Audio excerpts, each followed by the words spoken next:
გამარჯობთ.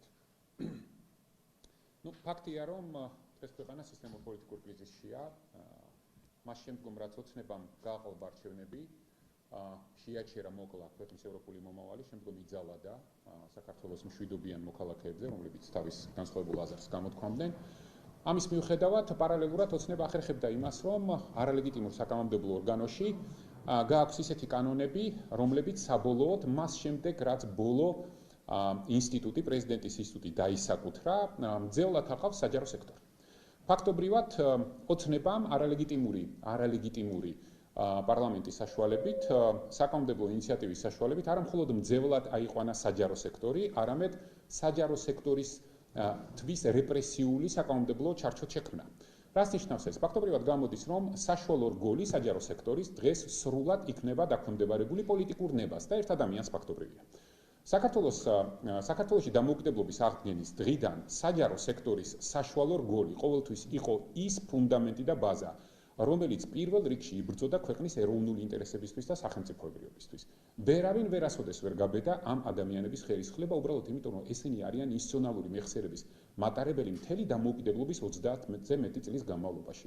დღეს ოცნებამ შეცვალა კანონმდებლობა და ფაქტობრივად თქვა, რომ საშუალო რგოლის საჯარო მოხელეები, დეპარტამენტის ხელმძღვანელები, მოადგილეები, სამმართველოს ხელმძღვანელები და მოადგილეები მხოლოდ და მხოლოდ პოლიტიკური მიზანშეწონილობით იქნებიან დანიშნულები. გარდა ამისა, მიიღო ისეთი საკანონმდებლო ცვლილებები, რომლებიც რიგით უბრალო საჯარო მოხლის სამსახურიდან გაგდების შესაძლებლობას აძლევს ყველანაირი საფუძვლის გარეშეც და მათ შემდგომ სამართლებრივი დავის საშუალებაც ეკრძალებათ.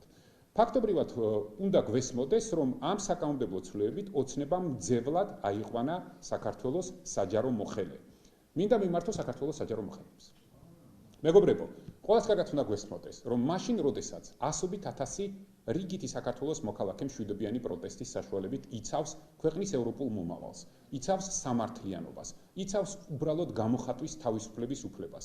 თქვენი დუმილი უკვე დააზიანებს თქვენს მომავალსა და თქვენს ინტერესებს. ყველას კარგად უნდა გვესმოდეს, რომ მოძალადეს, რაც უფრო დიდხანს არ გავცემთ საკადრის პასუხს.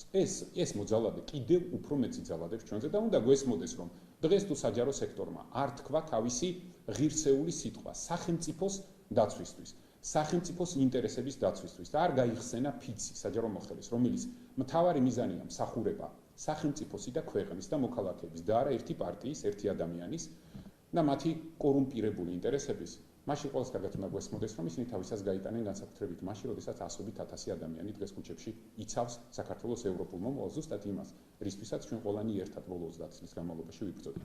ამიტომ ჩვენ ყველაფერი გვესმის, ყველაფერი ძალიან გასაგებია. უკვე ყველაფერი გასაგებია, ვინ რომელ მხარეს დგას და მინდა მოგიწოდოთ, რომ გააკეთოთ სწორი არჩევანი, ამოიღოთ ხმა და გააკეთოთ ის შეფასება, რომელიც დღეს საქართველოს სახელმწიფოს და იმ ადამიანებს, რომლებიც ქუჩაში დგანან, ძალიან ჭირდება. ჩვენ რა თქმა უნდა ვიქნებით ერთად და ამ ბრძოლაში რა თქმა უნდა გავიმარჯვებთ.